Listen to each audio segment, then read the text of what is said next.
Meus queridos irmãos, a paz do Senhor Jesus Cristo.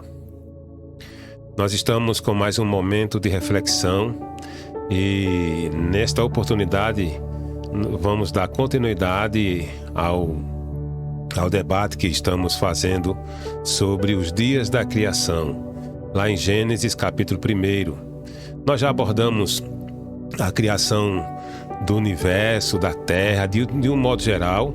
Vimos o propósito de Deus ter criado todo o universo, né? E especialmente a terra, que foi justamente de colocar o homem, de fazer com que o homem habitasse na terra. Deus preparou tudo para o homem.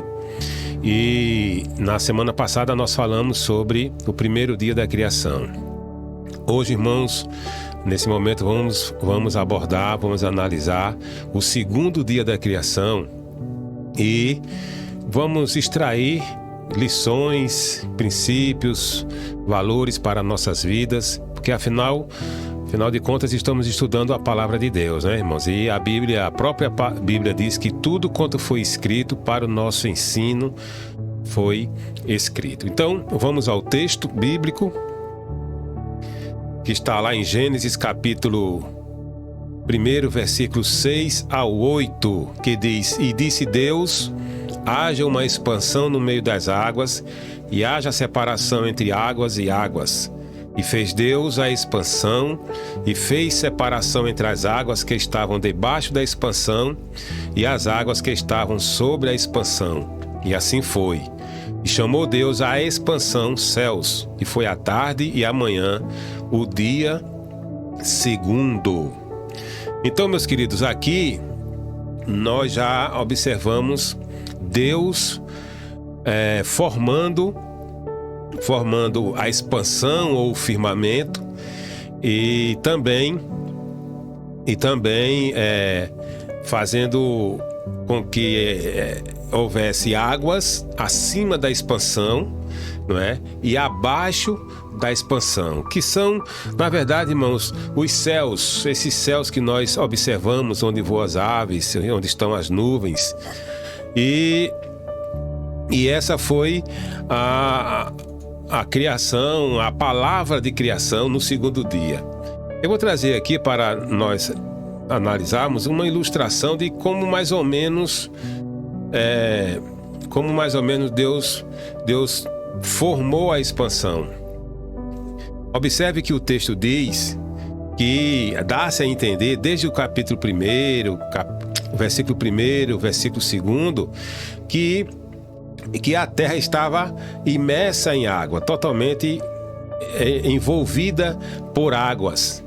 E neste segundo dia da criação, Deus ordena que as águas se separem e que fiquem águas acima da expansão, que é esse firmamento azul aqui, ó, e águas abaixo da expansão, que é esse azul mais escuro. Então nós temos águas, né, acima da expansão, provavelmente uma referência às águas que estão nas nuvens, e águas abaixo da expansão, né, que são os oceanos, que são os mares, os rios, lagos. Então nós temos mais ou menos aqui uma ideia de como foi feita essa separação das águas, tá? Então, a partir daqui, irmãos, é que Deus vai começar também a continuar criando tudo quanto hoje existe. Mas, amados, uma coisa importante que eu quero falar, na verdade são duas coisas principais, duas lições principais que eu quero abordar com você, de acordo com a palavra de Deus. Observe, irmãos, que Deus, ele forma tudo a partir das águas. Só havia águas. Nós estamos aqui na sequência da criação, né? Deus está dando forma à terra. Observe que a terra estava sem forma e vazia, lá no versículo 2. E Deus está começando a dar forma à terra. E aí, como só havia águas, Deus agora faz separação das águas.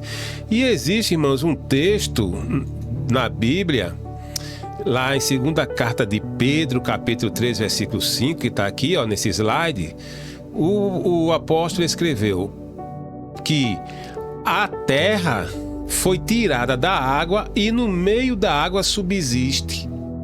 Então Pedro nos revela, irmãos, que tudo quanto existe hoje foi tirado da água, foi formado a partir da água. Então eu trago aqui uma importância, primeiro ponto que eu quero discutir aqui é sobre a importância da água.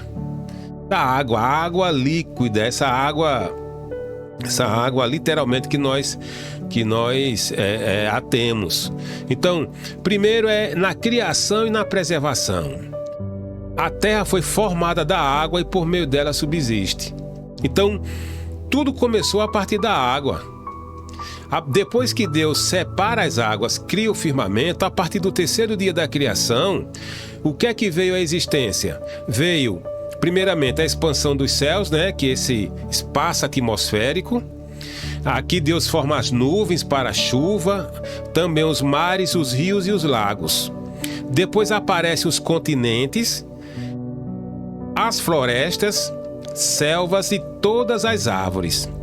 Deus vai começando a dar vida. A seguir vem os animais marinhos e as aves. E depois os animais na terra, depois o homem. Então, Pedro, ele certamente tinha em mente o Gênesis capítulo 1, onde diz que foi da água que Deus começou a formar tudo quanto hoje existe na terra. Então, a importância da terra, irmão, está na criação de todas as coisas e na preservação de todas as coisas. Então, tudo foi tirado da água, foi formado a partir da água e por meio dela subsiste.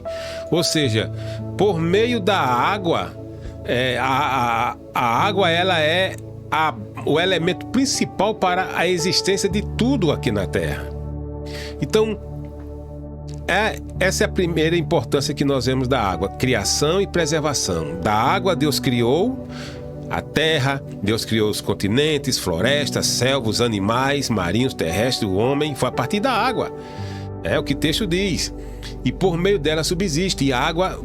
E a terra, a água que dá sustento à vida, sustentação à vida aqui na terra. Tá? Então esse é o primeiro ponto da importância da água. O segundo, meus queridos, é que a água, ela na Bíblia, é uma representação de Deus.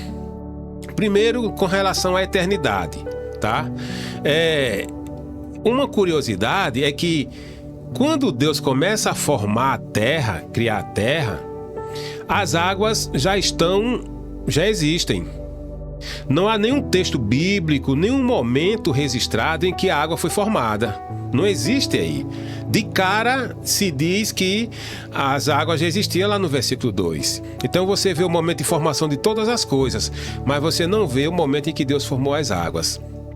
E também a água é um elemento que mesmo na eternidade, lá em Apocalipse 22:1, vai continuar a existir. João viu o rio puro da água da vida, que procedia do trono de Deus e do Cordeiro. Então, nós vemos que a água já existia e a água continuará a existir ainda na eternidade, mesmo que seja uma simbologia aqui. Mesmo que estejamos tratando de uma simbologia, de uma representação. Mas o que eu quero trazer aqui é que a água tem essa característica de eternidade, ou seja, não se tem o princípio dela, o registro do princípio dela, e não se tem também o registro do final dela. Muito pelo contrário, o que se tem, na verdade, é escrito que a água estará presente lá na eternidade, como disse, mesmo que seja de forma simbólica ou não. Então, eu trago esse pensamento, irmãos, a partir do que o escritor aos Hebreus falou acerca de Melquisedeque. Ele diz que Melquisedeque era o sacerdote eterno, porque ele não tinha genealogia, nem pai, nem mãe. Ou seja, nós sabemos que Melquisedeque foi uma figura histórica, um personagem histórico, né, que com certeza teve pai, teve mãe, nasceu e morreu.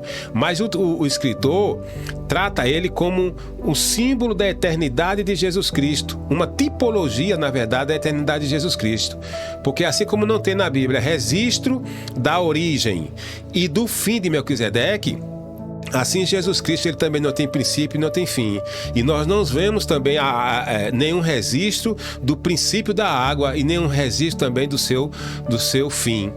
Então a água traz também, como uma representação de Deus, a simbologia também da eternidade. Uma outra também, irmãos, é que a água ela representa a Trindade, as três pessoas da Trindade. Ela representa o Pai. Salmo 42, 1 e 2 diz: como a corça anseia por águas correntes, a minha alma anseia por ti, ó Deus, a minha alma tem sede do Deus vivo. O salmista fazia a comparação da importância de Deus para a sua alma, para a sua vida, assim como as águas são para o animal, no caso aqui, a corça, e para todos os seres vivos também. Então o salmista faz uma comparação da importância de Deus, também trazendo a ilustração da água. A água representando Jesus Cristo, o Filho. João 7,37. E no último dia, o grande dia da festa, Jesus pôs-se em pé e clamou dizendo: se alguém tem sede, venha a mim e beba.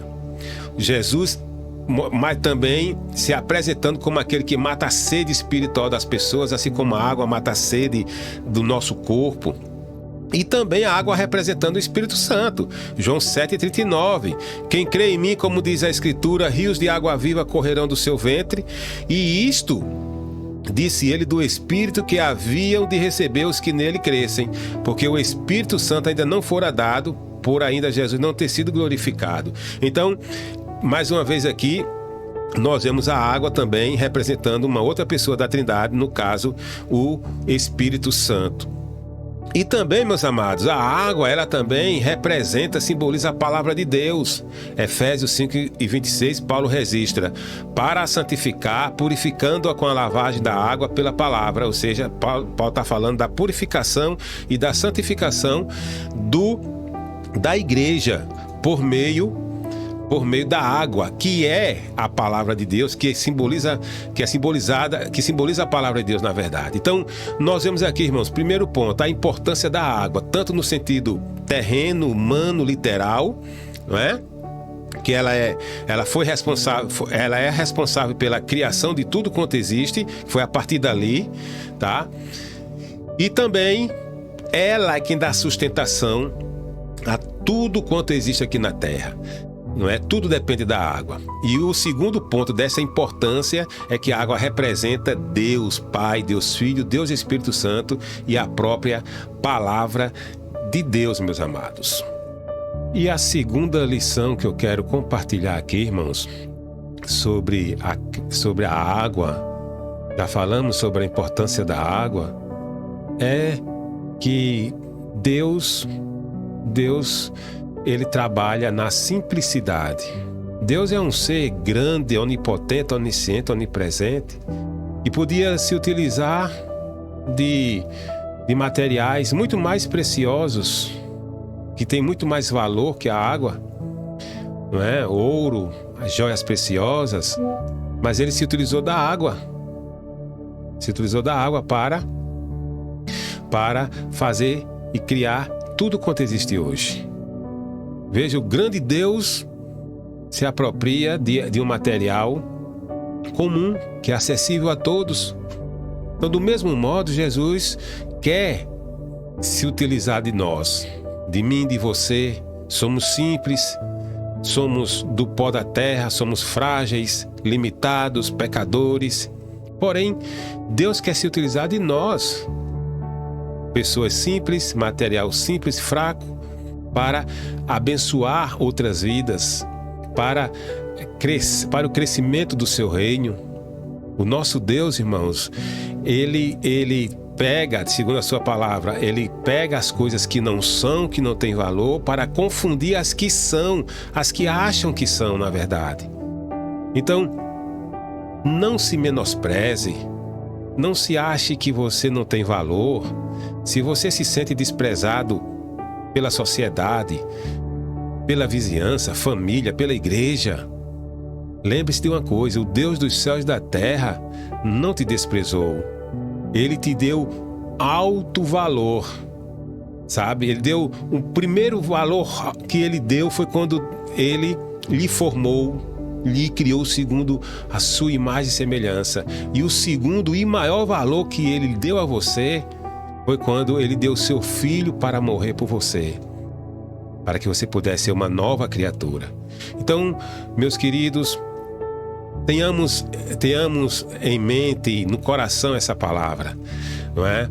Deus, ele se apropria das coisas que não são, que não tem aparência para o mundo, que não tem valor para o mundo, e para trabalhar na sua obra, para nos usar para abençoar outras vidas, para que também o seu reino se desenvolva.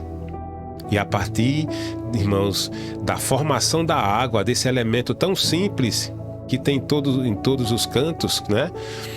Deus nos dá essas lições para nossas vidas. Não é isso? A importância da água, né? Para a criação, para a preservação da vida. A importância da água representando a Trindade, as três pessoas da Trindade e a própria palavra de Deus. E também, irmãos, a importância da água como sendo essa representação da simplicidade de Deus para ele usar como ferramenta no seu reino. Então, que o Senhor nos abençoe, irmãos, que o Senhor nos ajude, e se Ele permitir, nós estaremos na próxima semana analisando e estudando sobre o terceiro dia da criação. A paz do Senhor para todos.